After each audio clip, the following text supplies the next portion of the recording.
Hi ma'am, good evening. Kumusta po? Okay lang po. Kayo po, kumusta din?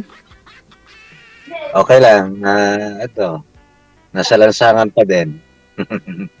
Ah, ilang taon na po kayo, sir?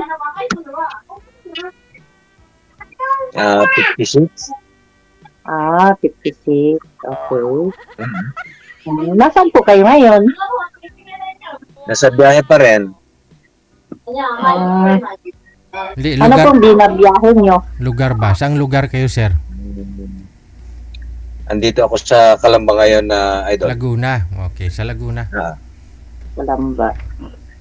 Pero Ano? saan po kayo nakatira, sir?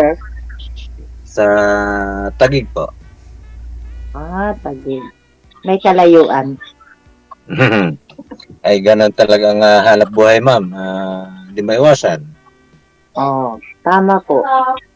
Mm. Ano po bang, estado sa buhay? Single? O may girlfriend? As normal na yung edad natin na ganito is meron din noon, natural. Pero nagkasakit eh. Nagkasakit ng amnesia. Amnesia. Siguro po nauntog. Kaya Siguro nakalimutan. noon pagka nagka-amnesia kaya sa iba siya sumama. Hiwalay po pala kayo, hiwalay. Apo. Tagal na. Ilang taon na po kayo hiwalay? 2002 pa ata nun. 22 years? Kasi Puri. that time, 2002 ako pumunta ng Maynila eh. Nung nagkaiwalay na kami kasi wala na eh. Na-amnesia na eh. Saan po ang probinsya niyo, sir? Sa Isabela po. Isabela. Cagayan ako. Hala. Saan sa Cagayan, ma'am? Kamalanyugan. Kamalanyugan. Cagayan. Oo. May anak, nandun yung anak ko sa may bandang Tugigaraw. Nung December nandun ako eh.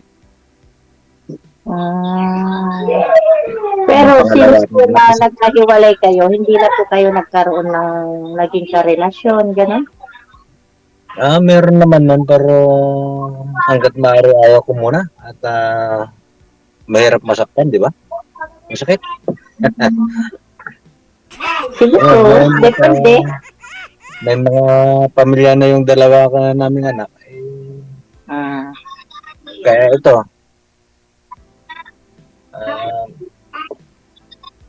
mag-isa na sa buhay. Kaya pagka maalala yung mga anak, uwi na lang, gano'n. Nandun yung anak ko sa Tugigaraw ngayon. Yung pangalawa ko.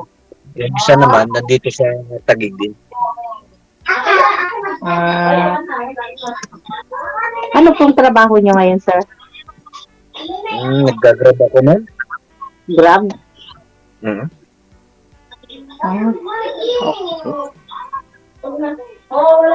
Ganda yan. Kaya, Magtanong ka naman sa akin. ay, tapusin mo muna eh. Ikaw na muna nagtatanong eh. Diba? Hindi, natapos na ako. Tapusin mo muna yung tanong mo kasi pagka salitan tayo nagtatanong, lalong magulo yung usapan. Tapusin mo muna yung tanong mo. Ano muna? Tapos na nga Bago ako. ako Ngayon. Sige. Ikaw naman.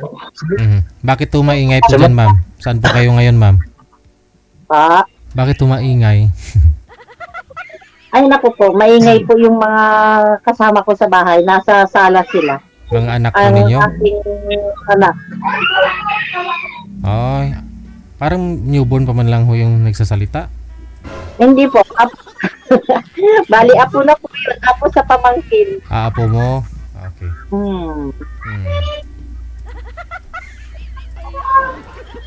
Tuloy mo yung tanong mo, ma'am.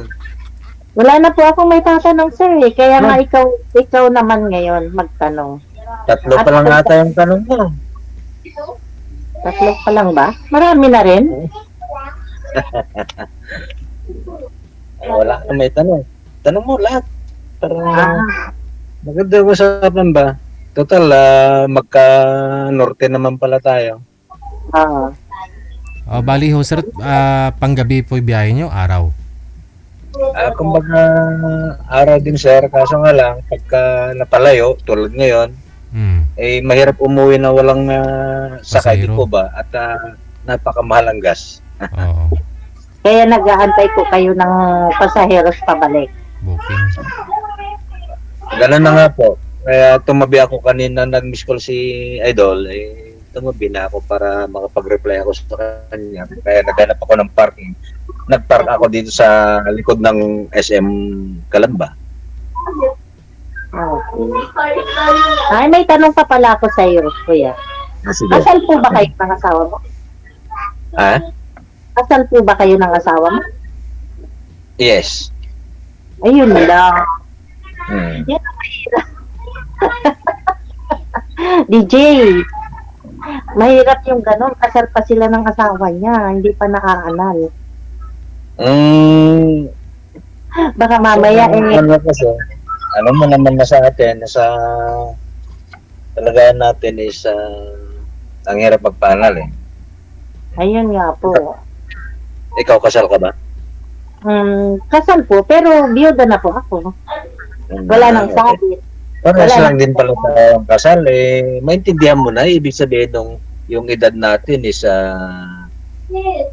normal lang na ikinasal na. Ah, Kung pwede lang sanang gayahin kita na mabiyudo din ako, pwedeng gawin hindi pwede, di ba? Nanonood po ngayon ang asawa mo sir? Delikado. so paano kung ano yung asawa May mo? ano na siya ang unang gumawa din. Ngayon, may anak na, binata na yung mga anak na, dalawa. Hindi, kabahan kasi yun. Pag sinabi mo kasi, kung gayahin mo si madam na biyuda na maging biyuda ka na rin. Pag manood yun, sigurado takot yun. Nabanggit ko na Idol Lagot ka dyan. I-message ka na yan mamaya. Gusto mo na Hindi, pala akong wala kaming contact na. Dito po kayo na mo lagi sir sa Taguig. Dito sa Maynila na. Yes, Idol. Hindi na po kayo umuwi doon sa inyo, sa province, sa lugar ng asawa mo? Mga anak niyo po saan ngayon? Umuwi. Nung December nga, nandun ako Nagkita kayo? Hindi. Kasi, pero dati, nung nasa kanya yung isang anak ko, pupunta ako doon sa kanila, nagkikita kami. Wala namang problema. Pero yung asawa niya, ay lumapit pagka nandun ako. Pero Dahil ikaw, lang sana. para lang sa anak. Pero sa ngayon sir, may after po nun, may naging girlfriend ka naman na? Meron, pero wag muna kasi ang hirap. ano po ba nangyari doon sa girlfriend yung pangalawa? Wala, parang chat-chat lang. Hindi naman po pwede sa atin yung mga ganun at tama na muna yung isang time na masaktan ka. Pero nagkaroon kayo ng anak, yung pangalawang karelasyon mo? Wala po. Uh-huh. Hindi naman total relasyon. At Kasi chat lang daw, hindi naman pling. hindi naman mabubuntis 'yon sa chat eh. Ayun. Sakto. Perfect. Putik talaga. So, masayang kung sa akin, masayang mabuhay na wala ka na munang isipin ba, parang balik binata na muna Tama naman. Ang problema lang, pag nalulungkot ka, wala ka man lang makausap, makakwento. Eto, tulad ngayon. Biyahe mo na lang yung pag nalulungkot ako, biyahe na lang. Para mawala ba? Pag makaisakay ka ng madaldal, kakwentuhan mo na lang. Ganun lang yan ang buhay. Okay. Kagabi may kausap ako na binigay ni Idol. Kaso nga lang, hindi naman maayos. Hindi maayos yung signal niya. Eksakto, nasa bahay ako. sa gabi. Ah, Mm. ano kuya, magtanong ka naman. Ay, magtanong ka pala sa akin. Mm. Ano bang gusto Ah, mong malaman sa, ano ko, sa buhay ko? Yan, tanong ka. mm, kung paano naman nangyari yun doon sa asawa niyo, ma'am? Ba't ba't ka iniwan? Ano po siya eh, kinuha na siya ni Lord, Mm. maaga. Nagkasakit? Kaya nakakapanghinayang din kasi mabait yung naging asawa ko. Wala akong naging problema, hindi siya ng babae, hindi siya ng ano. Kaso mo maaga lang siyang nawala sa akin. Ang kasabihan nila, ganun daw pagka mabait masyado yung tao eh. Hmm. Para kay Siguro Lord daw yun. kung sino pa yung mabait, yung pang maagang Mm. kinukuha. Di ba, madalas sa ganun nangyayari, pagka ganun daw, para kay Lord daw yung tao na yun. Kaya ganun siguro. Hmm. Ilan taon ka na pala? Ako po. Mm. Ano na po ako? 51? Mm. Malapit na pala tayo mag-senior, ano? Ay, malayo pa sa akin, kuya. 51 pa lang. At least, andun na, bumagsak na eh. Nasa pababa na sa 60 eh. O, di ba? Hmm? Nalagpasan na niya yung 50 eh. Oo. Oh. Kasi yung Kaya, mister ko nung nawala sa akin, 50 years old. 60, ma'am? 60? 50 po, 50. 50? Sakto 50 siya. Ano pong sakit noon, ma'am? At namatay? Namatay po. 2017 pa po siya namatay. Ano pong sakit? Bali po, yung pumutok yung appendix, sabay yung umapaw yung abdo niya. Kaya ang bilis niyang Hmm. na-poison. Ano? poison. Nadala Saan po naman siya? siya sa hospital, kaso mo, saglit na lang. Saan po siya nung namatay, man? Dito po, sa namin, sa bahay Kalawit. namin. Pero siya, nadala ko pa naman siya sa ospital. Mm. Tapos, Ganun. hindi na tumagal, hindi na umabot ng, ilang oras lang siya doon. Siguro mga 3 hours lang. Yun, nabawian na siya ng buhay.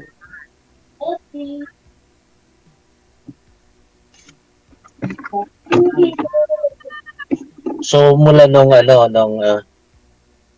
pero taga saan yung mister niyo, ma'am? Ano po siya? Bisaya, taga Southern Leyte.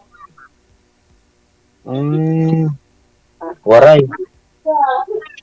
Hindi po, Cebuano. Ganun. Mm. Waray din.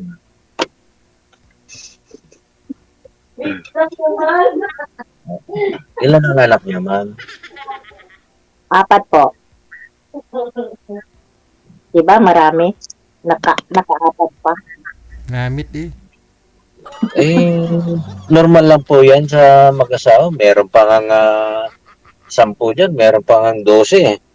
Di ba? Hmm. Normal lang po yung 4. Normal lang ba yun? Ang alam ko, normal, 2 lang eh. Hindi. Normal lang po yung 4. Oo. Kasi pagka dumami, talagang dumami din ang responsibilidad ng Ibig sabihin, pag magulang. marami tao, ibig sabihin, matamis yung pagmamahalan nila pag marami anak. Depende rin po. Wala namang problema kahit pa 10 kung maganda naman ang buhay at may bigay ang lahat ng gusto. Pwede siguro. Kahit 10, kahit pa mahigit pa sa 10. Sobra na yun. Diba? Hindi na yun, sobra-sobra na sa pagmamahal yun. Pero yung iba, naging ganun ang bilang ng anak pero 2, 3, 4 naman ang ina. Diba? Ano, nagkalat ng lahi. Ah, Baka ganun ikaw, talaga yun. baka ikaw may anak ka rin sa labas. Sa labas, ayun ang di ko alam. Hmm. Yun. Ngayon pa nga lang, wala akong asawa. Di mo alam Yan kung pa kaya sinasabi mo? di mo alam kung Diba? nabuo, sir. Ha, ano, idol? Di mo lang alam kung may nabuo sa labas. Ayun lang. Yun lang. Yan lang. Hmm. Yan lang. Hanapin ko muna, idol. Hanapin ko kung may nabuo sa labas. No? Baka nga. Papasukin mo, baka sipunin. Kasi nasa labas, ano? Oo. So, malalaki na rin yung mga anak mo, madam, ano? Opo, malalaki na. Ano, yung dalawa may asawa na. Tapos, ang isa, ay dalawa pa yung ano, Mm, estudyante ko, pinapaaral. maganda yan. Para ang hirap kasi ang mga estudyante ngayon kung di makapag-aral, ang hirap ng buhay. Tama. Kasi yun na lang po yung tanging may papamana ko sa kanila. Yes, Kasi exactly. ako na lang ang nagtataguyod sa kanila. Mm. Ano naman ang pinagkakabalan mong hanap buhay, ma'am? Hanap po na ko po, ano, janitress sa isang mall. Ayos yan. At least, ano, may trabaho para sa mga anak. Kasi pag Kailangan. magtrabaho ang magulang, para lahat sa anak. Tama. Walang ibang isipin ng magulang kundi anak. 'Di ba? Kahit nga may mga asawa yung anak, anak pa rin ang iniisip natin mga magulang, 'di ba? Oo naman, hindi naman mawawala sa atin yun. Siyempre, Kaya, mga anak natin yun. kaya kahit gawin mo lahat ng kumayod para lang talaga sa anak. Ikaw, may apo ka na? Ay meron, yung anak ko diyan sa Tugigaraw, tatlo na kasi kapapanganak yung manugang ko nung last month ata. Hmm. Pero yung ano, yung panganay nila, dalagita na. Tapos yung pangalawa is nasa 10 years old. Ganun. Tapos yun, 1 month old. Matanda na, may apo na eh. Oo naman. Ganun talaga. Tumatanda tayo eh. Samantalang nung kalakasan parang hindi ang pakiramdam ko parang hindi ako tatanda na ganito eh. Ngayon maramdaman ko na tumatanda na pala ako eh. Anong naramdaman mo, sir? Naramdaman ko na ano, idol, parang magmahal ulit. Hindi, I mean, anong naramdaman mo dahil naramdaman mo na umiidad niya na? Anong naramdaman mo, sir? Anong nagbago? Siyempre, yung kumbaga, yung kilos, parang iba yung nung kalakasan ba? Tulad ngayon, kung minsan, medyo mahina ako sa puyat.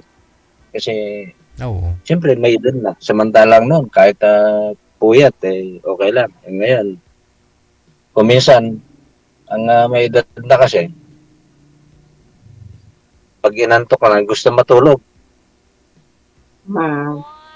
Pero kailangan din naman kontrahin ko minsan, lalo pag malayo ako na ganito, normal lang. Pero hindi tulad ng dati na nung kalakasan is pati katawan malakas, yung kumbaga parang hindi napapagod. Yan ang naramdaman ko idol. Dito kay madam, anong naramdaman mo ngayon? Naramdaman ko DJ ngayon? Okay naman. Malakas pa na. Hindi, si Sir Ho, anong naramdaman mo dito kay ma'am, sir? As ngayon, Ang naramdaman ko is parang kaibigan kasi ngayon ko lang makita. Siyempre, parang kaibigan lang. Na DJ, hindi Tingin ko. nagsindihan. Pero crush mo, sir, hindi. Wala akong masabi. Ah, Wala ka nang nasabi Parang- sa akin, kuya? Wala ka nang Parang, nasabi sa akin? Wala ka nang Wala na. nasabi sa akin? Chappy. Oo nga. Putol-putol. Nagputol. wala Hindi ko pa daw siya. naintindihan. Ano yung sabi mo? Ano yung sabi mo, ma'am? Ano ko ba? Sabi ko, ano bang pakiramdam mo ngayon nakausap mo ako? Nakita mo ako? Pakiramdam, nakita, siyempre, parang normal na kakilala. At yung sabi nilang pagmamahal is nabubuo yan habang tumatagal yung pagkakilala niyo, di ba? Doon siya nabubuo. Hindi porket agad-agad nakita mo yung isang tao is mahal mo na, di ba? Hindi. Hmm. Tama po yan. Kailangan Ah. makilala mo muna. Oo. Yan. Hindi na yung makita mo, mahal mo na agad. Mabilis Oo. sabihin mo, pero mahirap gawin. Marami nga nagsasabi dito kasi lagi ako nanonood dito kay Idol. Ang dami ganun na agad-agad mahal na daw. Pero natatawa na lang ako. Hindi naman din na pwedeng ganun eh. Ano yung pagmamahal na yun, ang bilis naman na ano. Oo naman. Kailangan, Crush siguro, crush, oo. Maniwala tayo doon. Yung hanga, una mong kita mo sa kanya. Ayun, yung paghanga, yun. Number one, yung paghanga, pwede yan.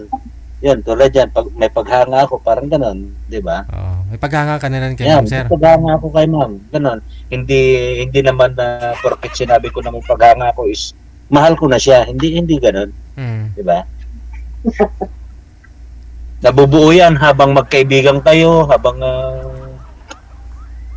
nagko-communicate kayo, doon nabubuo yung pagmamahal, hindi yung agad-agad ba? tama. Di ba na? Kasi tulad ng mga dalaga at binata, crush niya yung isang dalaga, nanliligaw pa muna eh, habang nag-oobserbahan silang dalawa, di ba? Parang ganun. Ganun naman talaga, kuya.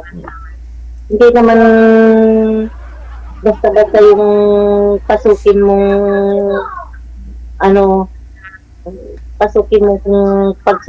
tawag ka? Nakalimutan ko DJ. Kasi parang nakakross ako kay kuya. Crush.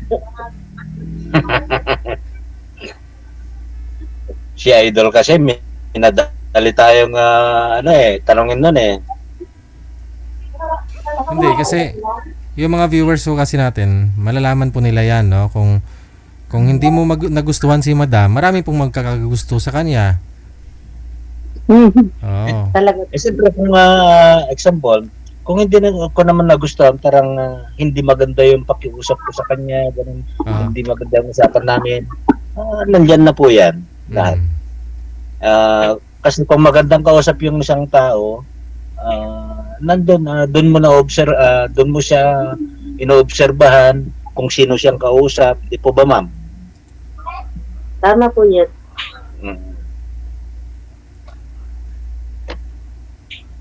Ano pa tanong mo ma'am? Magtanong ka. Sa Ako kanina pa ako tanong ng tanong sa'yo. Ikaw, wala ka pang tinatanong sa akin kahit isa. Ayun lang, yung about sa asawa ko na. Tanong ka. ikaw ba ma'am? Hindi ko ba nagkaroon May pasahero ka na mamaya. nangyari? Ha? Ano po? Hindi ka rin ba nagkaroon ng boyfriend pa noon mula nung nawala yung mister niya? Meron akong mga naging ka-chat. Kaso mo, malalayo po eh. Meron sa Davao, meron sa Iloilo, meron basta malalayong lugar.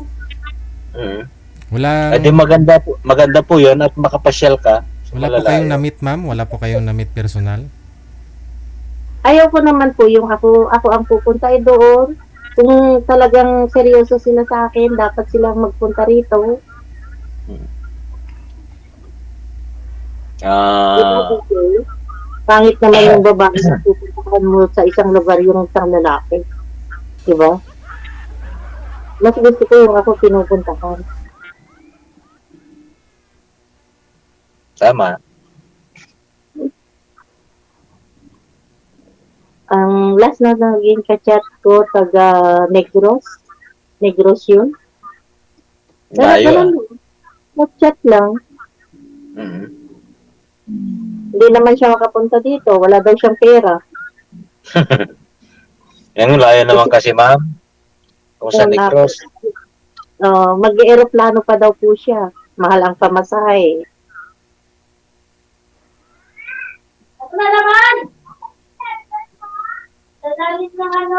Yun. Yan yung mga lugar na di ko pa din napuntahan.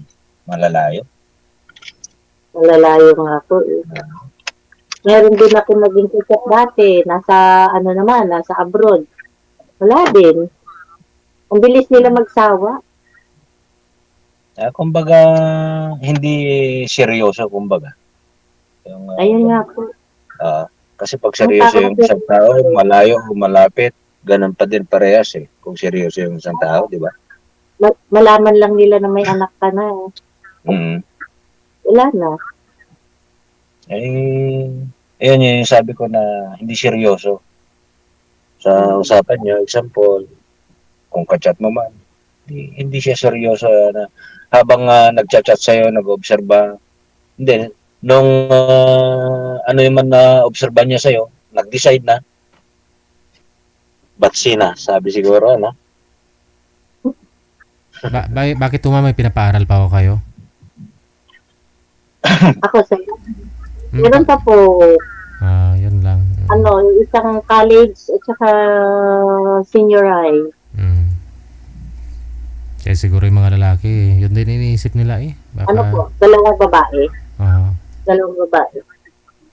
Pero yung isa kong babae, ngayong 2027, graduating na. College.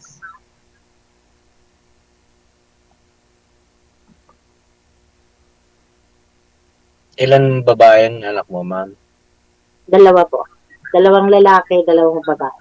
Wow, galing ah. Oo, ganun talaga. Hati. Kaya nga kung buhay sana yung asawa ko at maghiwalay kami, sa kanya, tagdalawa kami. Lalo pag ano pa, sila magkakapatid di sa alternate. Hindi naman. Alternate? Hindi naman po. Dalawang sunod na lalaki, dalawang sunod na babae. Pero okay pa din yun. At least dalawa-dalawa. Kaysa meron pa dyan na puro lalaki. Ang anak niya gusto magkaroon ng babae.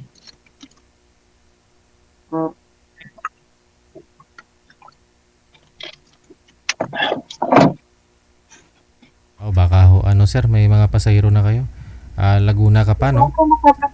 Baka may Okay lang nga doon para okay naman yung nandito nung Basta ako connected na po kayo dito. Tuloy-tuloy lang ang usapan ninyo. Maraming salamat sa time. Thank you. Okay. Thank you. Oras natin 9:15, no? Alas 9:15 na, Philippine Standard Time.